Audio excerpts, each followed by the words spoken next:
Well, hello everybody. Good day to you. It is a beautiful Friday morning, July 5th.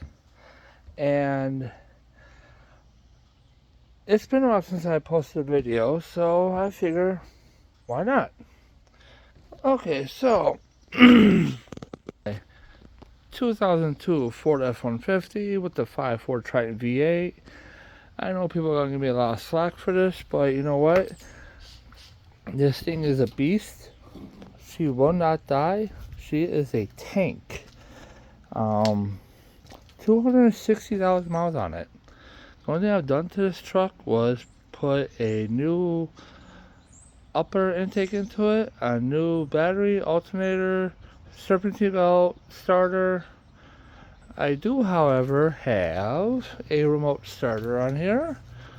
I do also have a aftermarket deck in here.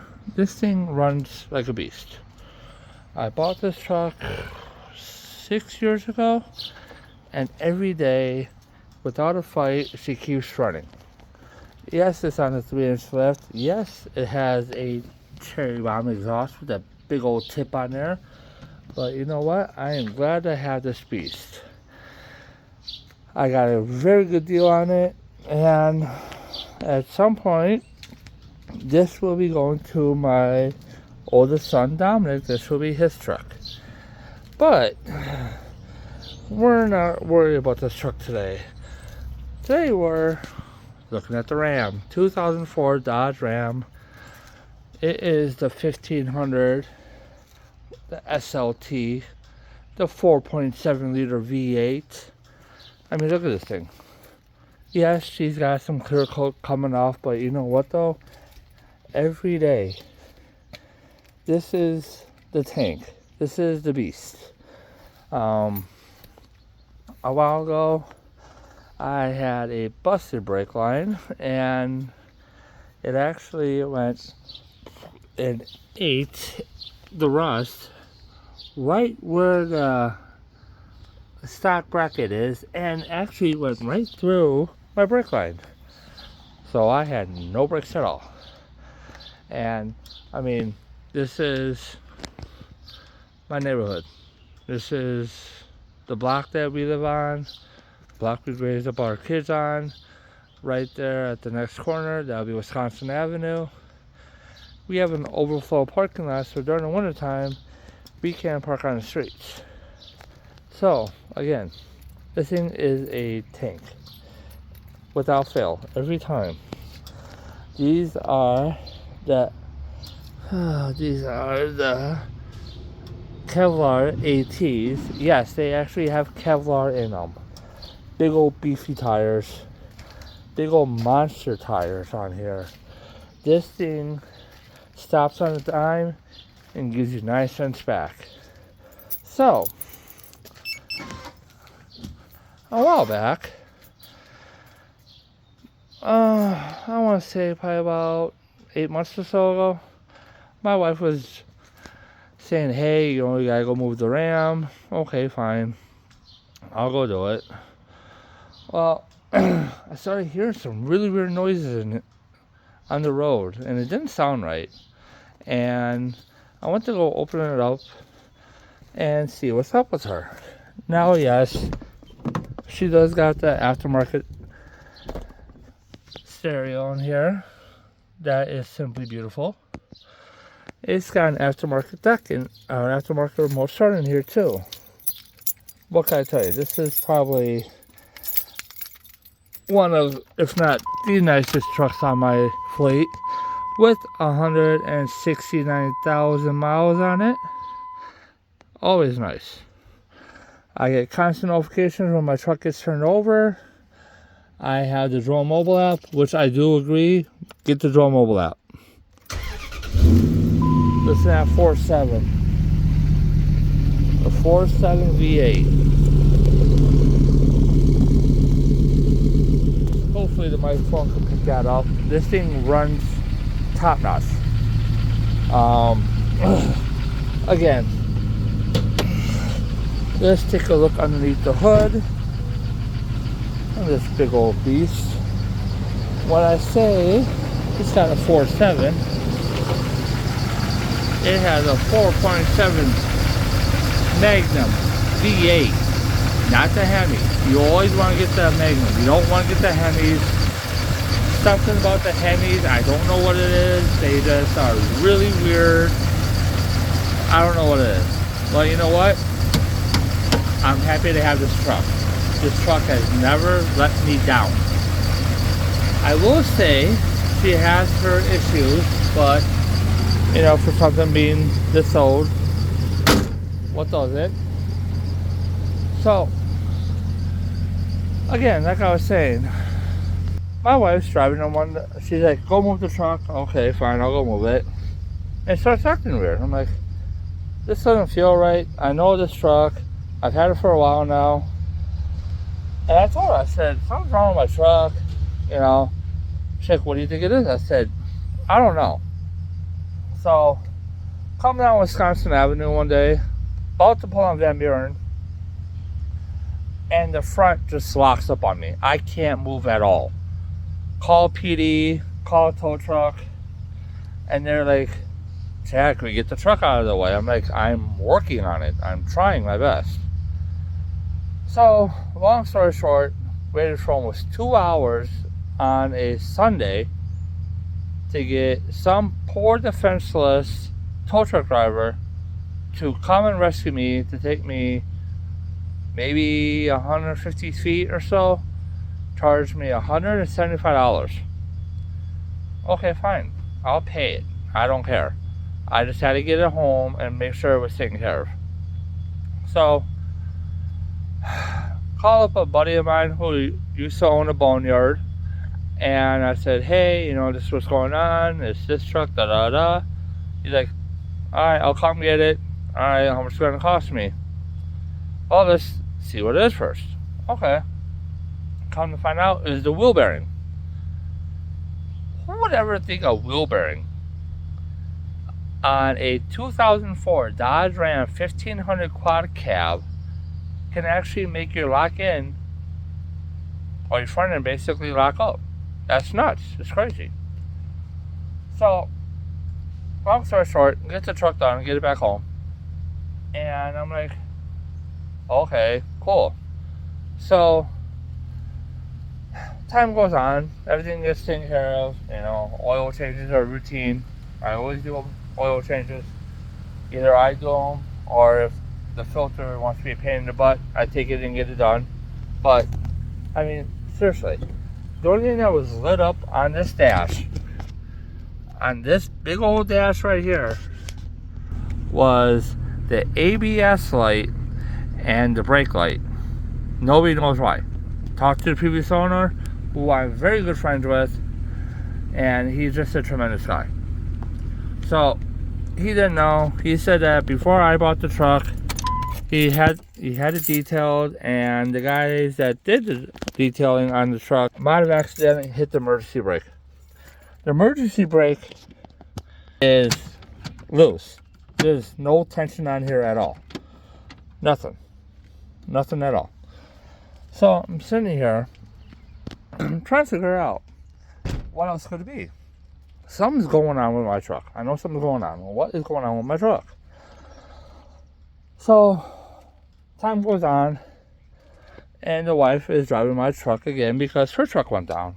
And actually, what's really weird too is that it was the Ram went down first because of the busted brake line. Then her truck went down because of a non-safe upper control arm, and then the Ford goes down, my F-150. Now, I have names for my trucks, so if you hear me refer to her as Big Red or Big Blue, that's what I named them. And I'm being very positive. Now, I am very mechanically inclined. I have scan tools. I have some of my own tools. I do try and get some work done in my driveway. I've actually tried getting customers coming too, And it's few and far in between, but you know what? I'm a startup business. I don't care. I'm positive. I don't want to be negative. I don't want to be Debbie Downer. I'm trying to be positive. So, looking around for the upper control arm for my wife's 2008 Lincoln Navigator, it's outrageously overpriced. I mean, I've even used my commercial accounts at stores, and they still want an outrageous price. So, I'm sitting there sifting around one day, and she's like, let's go look on Amazon. Okay, now, I'm a big proponent. If you can't find something in the store, you have to order it and get it from someplace else. Cool, fine, whatever. So, got the replacement upper control arm, and then we also had the two lights on the dash, and it was really weird because I've scanned it hundreds of times. I've taken it to all the parts stores. I've had them scan it. They still can't find out what's wrong with it. So, after doing some more homework, I'm like, well, what the heck is going on? Why is this going on for? So, my wife, in her infinite wisdom, decided to buy me a very nice scanner. Now, I am doing this on the cheap. Anybody can go out, buy a scanner, and do the same thing that I do, and they can actually find out what's going on with their stuff instead of going to a mechanic and paying an outrageous amount of money for something that you could do for, I think my scanner when my wife bought it for me was maybe $200. And this scanner, it's not touchscreen. I'm not being sponsored. This scanner is the best, hands down. For the money that you pay for it, it is the best scanner. I highly recommend the scanner. This is a Boss Comm if-742, the best scanner. You see, I already have it hooked up to the back of the scanner. I tighten down the connectors, take this end, find the connector underneath the dash, and then I will show you. Let's see if we can find. Okay. Oh, there it is right there. Always want to make sure you got stuff that is plugged in and ready to go. And see, look at it. This thing just boots up right away. No hesitation at all. I can run diagnostic. I could do special features. I could run OBD2. I can do updates on this thing all the time. So, we go over the special features, and it goes everything from BMS, ABS bleed, oil reset, SRS, EPB, throttle control.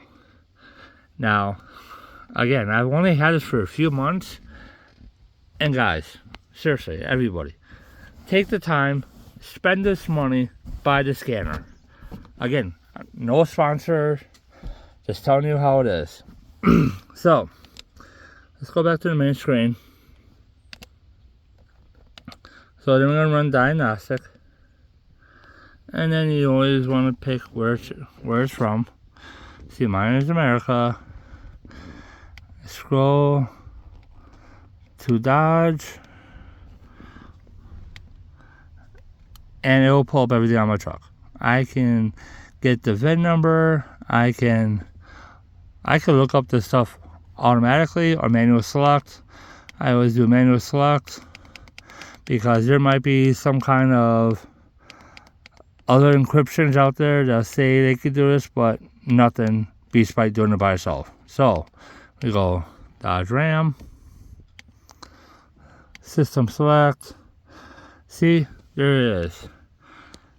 We got power control modular, PCM, transmission control modular, anti-lock brakes, airbag reset. So, we're going to turn the truck on once I put the key back in the ignition. I mean, this thing just does no hesitation. So we'll do an anti-lock brakes, scanning ECM, read store DTC codes, right front sensor open. Okay, that's good to know. Okay, then you can go down here, clear DTC codes. Clear codes? Yes. Okay. So, the reason why I'm doing this, guys, is because, again, I want people to know what mechanics use either at a store or when you go to your auto parts store. Yes, this is not as advanced as a Snap-on or Matco or the Harbor Freight stuff. I'm not hating on any of that stuff at all. If you got the funds for that stuff, by all means, go spend the money. If not, look on Amazon. Again, Boss Cam. if-742. Nice scanner. Does not leave me hanging. Will not complain about this one at all. So, now I told you this story to tell you this one. So we're sitting here. Wife's coming home from work, and she's like, there's a loud humming noise. I mean, a loud humming noise. She's like, it's just really loud, and you hear it after a certain speed. I'm like, oh, great. Okay, so it could either be one of my other, or the other side, could be the wheel bearing. Now, from what I can tell, that right here, this is the wheel bearing. From what I can tell, this is the OE wheel bearing. This thing is, God, it's gotta be at least, it's gotta be old. It still has the original connectors on there. It still has the studs on there. Everything. Now, I tried like craziness hell to get that out of there. I'm pounding on it. I'm taking my air chisel and I'm just beating the holy crap out of it. And I have a good recoil on my air chisel. So I'm beating on it. I'm just whacking on it. I'm like, come on, let's go. Well, I remember something my dad always taught me. He's like, heat it up. Well, okay. Now thinking about it, I use one of those little $25 propane tanks. And I'm like, this is going to take forever. This is not going to heat up long. So, about 2 years ago, I made a conscious decision to buy an oxyacetylene torch kit. Which, go buy it. If you work on stuff, especially in the Midwest, in the upper north of the country, you're going to need it. You're going to want to do it. You're going to need it. Bought me an oxyacetylene torch kit. Loved it. Love it. I clean the tips every couple of weeks. And she fires up. She does not have any spit back at all. Recommend it. Go get one. So, I'm sitting there. I'm heating it up. I'm torching it. I mean, this thing is getting redder than red. The knuckle was actually still attached to the bearing. And the knuckle is aluminum. I'm worried about warping the knuckle. Nope, didn't warp at all. Heated it up, got to a nice, moderate cherry red. Took a 20-pound sludge, bam, popped it right through. Now, when you take these wheel bearings off, like I said, you gotta drop the knuckle. Yeah, you drop the knuckle, take off the half shaft. It's a pain in the butt. You know, it's a bunch of cotter pins you gotta let loose. You gotta take out the castle nuts. There's a lot that goes into it.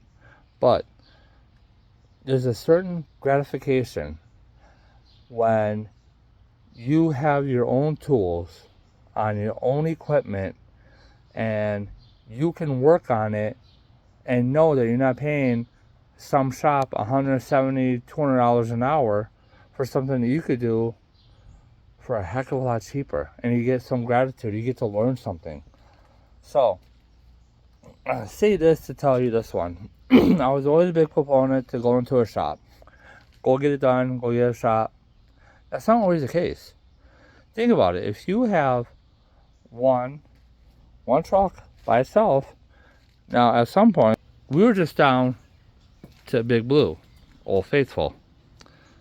And by the way, both of my trucks are quad cabs.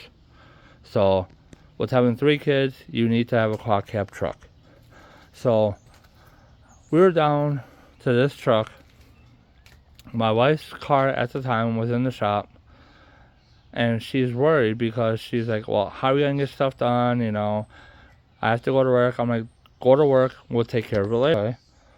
So she's worried about that because our oldest son has a nut allergy, and if he comes in contact with anything that's got nuts in it or traces of nuts, he goes into anaphylactic shock. I see your point. So we just got sick and tired of the BS. I'm like, fine, you know what? I'm not going to sit here and wait 4 or 5 days to have a shop work on my trucks. Bring it home. I'm going to do it myself. Work on my car. Got that back on the road for her. Get everything done. Everything's up to par. Now, when I say I work on my own stuff, not just diagnostics, I got my own sockets. I got wrenches. I got sockets for days. When I sit there and tell you, go out and buy your own tools, yeah, you know what? You're going to be hurting a lot of mechanics business, but at the same time, too, you're going to get the gratification knowing that you did the work yourself. And at the end of the day, that's all you have is the gratification right there. Now, some tools I have are specialty tools, and that's not bragging or boasting about it. It's just some stuff is specialty. Some other stuff that you can walk into a Harbor Freight or a pawn store or a garage sale and get the same thing, but for a heck of a lot cheaper. And again, I want Harbor Freight to notice. I'm not dissing Harbor Freight at all. I'm not dissing any store at all. I love Harbor Freight. That's my go-to store. When I gotta go buy a tool, hands down, that's my favorite place. So, long story short, get her truck done, get my truck done. And now, we are getting ready to go on a trip. I'm doing a video blog because I want people to see what we have. We don't have an extravagant lifestyle. We live dollar to dollar, and we rent our home. Again, we're in a town of less than 3,500 people, maybe at the max. But you know what though? People know each other around here. I have people watching stuff when I work on stuff. They want to learn how to do it. I don't mind teaching people something, but people just gotta learn how to ask to learn how to do it. So, again, I'm not trying to do a rant and rave, but you know, if somebody can learn something from me, my mistakes, my struggles, I'm willing to teach you. All you gotta do is just ask. Other than that, besides the wheel bearing getting done, my wife's upper control arm on her Lincoln Navigator getting done, we're fine there. Now, the only thing we got left is that beast, the Big Blue Ford F-150. That is, again, like I said, my pride and joy truck. I take care of that truck. That truck gets every oil change done. That thing gets everything done to the nines. And that's not because I don't feel comfortable doing it. It's just that, well, sometimes priorities come in effect and you gotta do certain priorities. So, we gotta do the brake line on that truck. That truck is gonna be a pain in the butt to do because of how it sits. The brake line goes from the master cylinder over the gas tank and run it to the back. Yeah, that is a long bunch of hard wire or bunch of a hard line right there. The master cylinder is right in this area. It's gotta come down, go against the fender, right to the doors and goes all the way back towards the back pumpkin. Do I mind doing it? No. Is it me a pain in the butt? Yes. But you know what? Life's a challenge. You gotta make life the way you want it to be. And I promote people doing stuff for themselves, getting stuff done to themselves, so that way you feel better about yourselves. Other than that, this is Chad, the Wisconsin Jack. Hope you have a blessed day. Hopefully your 4th of July was beautiful and great. And hopefully you have somebody in your life to love you and they love you back. Bye-bye.